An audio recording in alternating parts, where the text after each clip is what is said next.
Hey everybody, thanks for joining. This is Derek McCaw back and Senator. I'm interviewing today. I'm excited because I interviewed almost a year ago, and I'll bring him in. Shawn Patrick Boyd, who is launching on Monday, February 1st, a Kickstarter for his first original graphic novel, Winona Forever. So let me bring him in. Yeah, I don't have an applause button. I wish I did. That requires extra money. We got to. Yeah, I'll get there. In about 6 months. But yeah. So I think it has been. I think we met almost a year ago. So early March, yes, 2020. At CineQuest in San Jose, where you were in, and I'm going to run this little ticker here. You were in a movie called Nina of the Woods, which I think had its world premiere at CineQuest. We had a really great conversation with you and Charlie and the cinematographer of the film, whose name is escaping me at the moment, but loved the film. You and I talked, and I think I recommended a couple of graphic novels to you. And then suddenly, and by the way, people, as the ticker's going, you can get Nina of the Woods, which just came out 2 weeks ago on home video. So iTunes, Google Play, Amazon, wherever you get them. Vudu, I'm sure, has it. I realize I've been remiss. I haven't bought my copy, and I need to do that.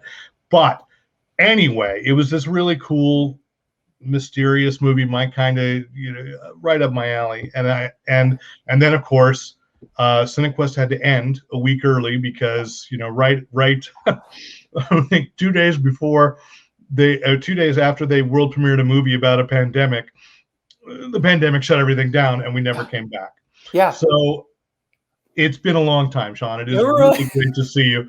And a couple of months ago, I think you posted, or maybe even just a month ago, you posted this artwork saying you were doing this graphic novel. So I had to have this conversation. It's called Winona Forever, and I'm going to let you talk about it. What is Winona Forever? Well, cool. Thanks for having me, Derek. Winona Forever it's a 4-part graphic novel. So in total, it'll be 174 pages, but I'm breaking it up, my illustrator and I, into 4 parts to both give us time to produce each part, because as you know, the illustration of a graphic novel is a prodigious affair, but we're making really quick progress of it. And we have part 1 done. And that's why I'm launching a Kickstarter on Monday, February 1st. That's right. To get it in people's hands. It's really about getting it out there. So what is the concept on Winona Forever? Yeah. So Winona Forever is it's a little bit of sort of like if you were a fan of Goonies in the 80s, or if you're a fan of Stranger Things now, it has some of that, the kids that are on an adventure and they're seeking something that's supernatural. So it has that in common with those. Where it sort of diverges is that it's a real personal story to me. It's based on my own experiences growing up in a small nowhere town in Minnesota, Winona, Minnesota. Which at the time I just couldn't wait to get out of.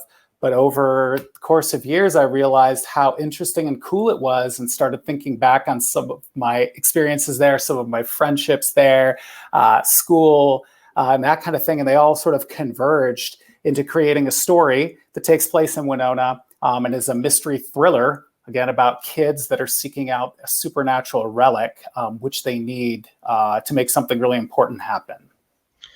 Yeah, so you say this is somewhat autobiographical, though I'm sure you did not get involved in some super secret supernatural thing.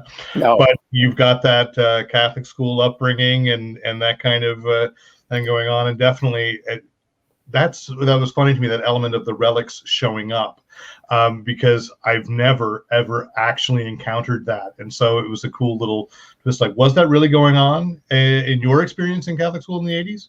Yeah. So what Derek's referring to, do you see in the novel, is that in Catholicism, there are all these sort of interesting.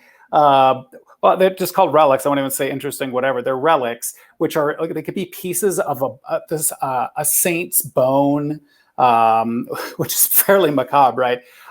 Could be a piece of the cross of Jesus. It could be a piece of John the Baptist's robe. Anyway, there are all these relics that churches and at schools and things, and they're usually housed in a pretty elaborate case that's pretty beautiful, and it's just at the center this little piece of the cross or whatever it is, and it's labeled usually in Latin. It's got a beautiful scarlet background, and you'll display them at churches and schools and whatnot, and it's supposed to be like a religious totem, something to bring blessing, upon that place or whatever.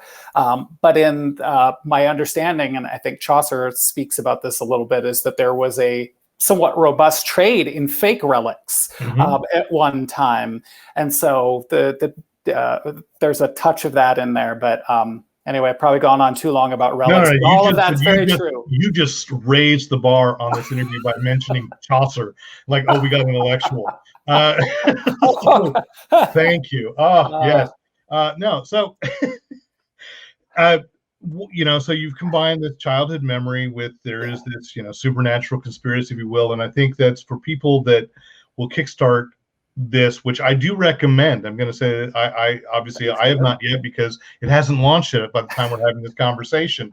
You wouldn't take my money early, but but I wanted you to get that button, the clap button, and then yeah, exactly. But that it is it's an interesting structure to the story because you lay out this childhood memory in like maybe just one page, and then it goes into this history, and it's almost like you've got enough story for that. Like I started reading enough of that where I was like, oh yeah, it takes place in the 80s, and it gets back, because totally. It was an interesting, fun story on its own without the kids, and then to throw that in, that's terrific. But the real question at this point is, even though I know we talked briefly about graphic novels off the air last year, this is your first graphic novel, so. And you are going in the deep end, kickstarting. You're. I mean, to be frank, you're not a name known in comic circles, but I hope you will be because it's a solid piece of work. But what gave you the inspiration to go into? I'm going to kickstart my own graphic novel. Yep. Well, I'll try to be as brief as I can about this. But as a kid, I always wanted to write illustrated books. At that point it was like, oh, you write children's books. That's what I knew, and I always wanted to do that. And then over time I kind of I believed that I had to write the great American novel, like A Great Gatsby or something like that, and I just realized that's not the kind of writer I was, and so I kind of got a little bit disillusioned with the thought of writing books. Went on and had my life as an actor, which has been really fulfilling and great. And along the way, I also make a living as a copywriter in advertising, so I'm writing there. And then just akin to those things, I got into writing screenplays, 10, 15 years ago or so.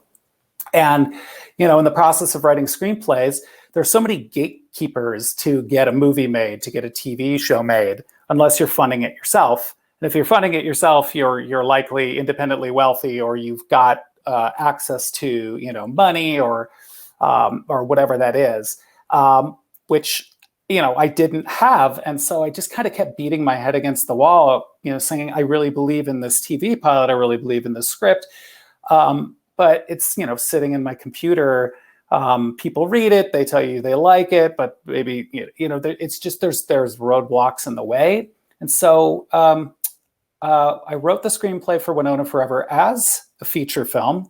And then I think last January or so, I was thinking about all this again, about the gatekeepers, and just feeling like, gosh, I want to move forward with one of these stories. I want to get it done. I want to see it in the world. And I want to share it with people. And I really believed in this particular story. And I started thinking, I'm like, well, wait a minute. A graphic novel and a movie have a lot in common. They're both visual forms of storytelling. And I don't know why I never thought about that before. And it just hit me over the head. And it was this inspiring awakening. And I thought, I can make this into a graphic novel. So that was the beginning of rewriting it as a graphic novel. And you found, you have this artist, Elijah Henry. How did you meet up? How did you connect and say, this is our dream? Yeah, it's kind of kismet, as a lot of these things are, because as you said, I'm not a known name in the graphic novel or comic world at all. This is my first book. So I don't know the people in the world at all. So when I had this idea to do it as a graphic novel, I thought, well, I've got to find an illustrator, obviously. I can't do that on my own. And I just was talking to my wife about it one day, and she said, oh, it's interesting. A friend of mine just said that she knows this young illustrator that if you need, illustrations for a website or whatever, he can do it. And I was like, oh, interesting. And she said his name is Elijah Henry, and I just something about maybe it's just a great name, who knows? But something about it, maybe it's the supernatural relics that were, I don't know. Yes, okay. Yeah, they were having their way with me, but it just made me kind of think, I got to contact this guy, which I did. I asked him if he'd be willing to read the script. He read it. He loved it. He said, I think what we should do is start with a couple of illustrations of some of the main characters, which it's hard for me to figure out. Yeah, here and here and here were some of the initial illustrations that he did, just based on conversations that we had and based on the screenplay that I had. And once he did those, I thought, oh, this is the guy. First, his style fits so perfectly with what I was trying to do. It fits so perfectly with the tone of the story, and also with sort of the age range that I imagined this being right for. Yeah, it feels a little, I guess, I'm not sure I'm catching the right one, tween. Like you can see, say, 11 to 13 really digging this. Yes. Fans of graphic novels in high school age and adults. I mean, it is, as you mentioned, it felt Stranger Things. We're all going through that 80s nostalgia. Yep. I can't believe that happened, but it did. So, right. So it's really good. Part one, you've got 4 parts laid out. Totally get that, because as you and I were talking, somebody's got to get paid through this. It takes time, and it is hard to develop a whole. So you went Kickstarter rather than, you didn't shop this around or pitch this around to any publishers. So was it, well, why? That's a great question. I didn't shop it around to publishers or agents or anything like that, because of where the genesis of this started was with that very pure desire to go around the system and do it myself. Because, as an actor, I have to go through the system, and I have to, go to an audition, and I have to, have people approve of me, and then producers have to approve. There's so many layers to it. And then the same with screenwriting. And I just thought, for once in my life, I want to just go around that and just stamp my own passport, I've heard that expression. Just say, you could do this because you want to do it and you believe in it, and you can figure out how to make that happen. And so that's why I decided to go that route. And also it's pretty exciting to do it directly, because now it's I get to have the interactions with people reading. There's no one in between. It's all me. All the decisions were made by me and Elijah. But essentially, in the end, it's all kind of on me. So if it succeeds or fails, at least it's like, well, I had that experience really firsthand. Mm-hmm. So established creds. Who are some of your influences or favorite graphic novels? Because you must have been reading some to get a sense of how it paces and structures at the very least. Yeah, totally. A few of my favorites are, I really like Essex County by Jeff Lemire. Is one of my absolute favorites, just in terms of the story structure, the surprises that are built in, the twists and things. So I learned a lot about mystery from that. So Essex County, his other series, Royal City, I think is just phenomenal also. Just a real depth of emotion, and just the beauty of the illustrations. Trying to think of some others that are my favorites. I really loved Blankets, which I know a lot of people love. I thought that was just a really powerful piece about being a teenager going through first love, and also sort of dealing with your own set of beliefs and coming into what those are, and kind of throwing off the strictures of what kind of has been thrust upon you. And Winona Forever deals with that a little bit too, especially as kind of the book goes on. I can see that now that you say it. Yeah, I can see the beginning of it. Yeah. So yeah, and we should mention, of course, that on social media, follow you on Shawn Boyd 2000. You're on Instagram. Yep. And I guess that's, aside from Facebook, that's where you'll be posting, panels as they come, or character sketches and so forth. So if you find that intriguing, by all means, do.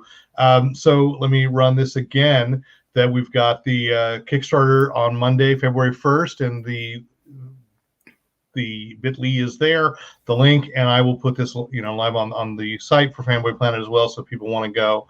That's February 1st, and you're running it 3 weeks? Yep. Do a quick one. Yeah, just for 3 weeks. I feel like usually my experience with Kickstarters, there's a lot of energy at the beginning and a lot at the end. So, you might as well compress it and get to the beginning and the end quicker. Well, excellent. Shawn, thank you for joining me for conversation. I wish you all the best on this book because, as I said, it is quality, and I thank you for letting me read a little preview of it and to be able to have this conversation. So, wishing you well again, Monday, February 1st. So I guess still Monday, February 21st on Kickstarter.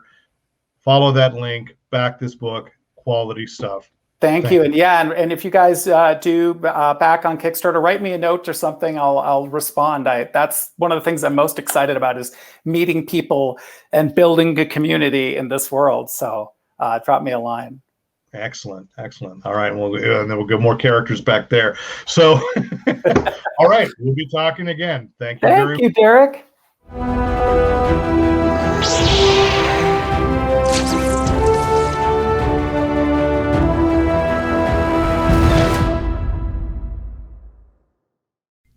Thanks for watching. Hit the subscribe button to make sure you don't miss out on any Fanboy Planet videos. And remember, use your powers for good.